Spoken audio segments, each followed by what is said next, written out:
தொடர்ந்து பாரதிய ஜனதா கட்சி என்றைக்குமே தமிழக மக்களுக்காக உழைக்கின்ற குரல் கொடுக்கின்ற கட்சியாக பாரதிய ஜனதா கட்சி தொடர்ந்து பாடுபடும். அதே நேரத்தில் தமிழகத்தினுடைய தீர்ப்பை பாரதிய ஜனதா கட்சி தலைவணங்கி ஏற்றுக்கொள்கிறது. மக்கள் தீர்ப்பை நாங்கள் மதிக்கிறோம். அதே நேரத்தில் இப்பொழுது பல்வேறு சர்ச்சைகள் வருகிறது.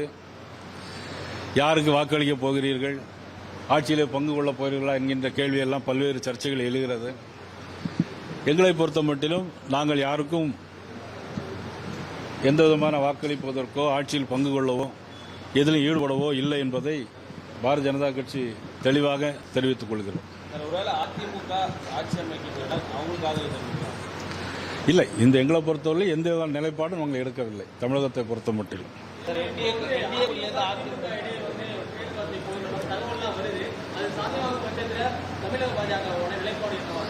இல்லை, எங்களுடைய தொடர்பு நான் ஏற்கனவே விளக்கி இருக்கிறேன். அதாவது நாங்கள் யாரும் எங்கள்கிட்ட எந்த விதமான ஆதரவும் கேட்கவில்லை, நாங்களும் எந்த விதமான ஆதரவும் தெரிவிக்கவில்லை.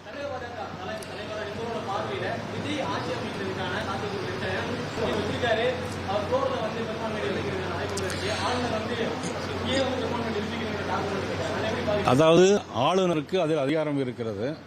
அவர்களுடைய எண்ணிக்கையை கொடுக்க வேண்டியது அவருடைய பொறுப்பு.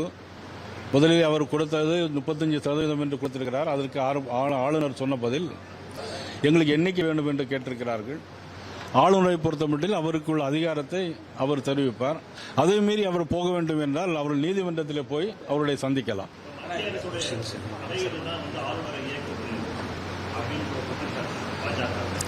பாரதிய ஜனதா கட்சி எந்த விதமான எதிலும் எந்த தொடர்பும் வைத்துக் கொள்ளவில்லை என்பதை தெரிவித்தார்.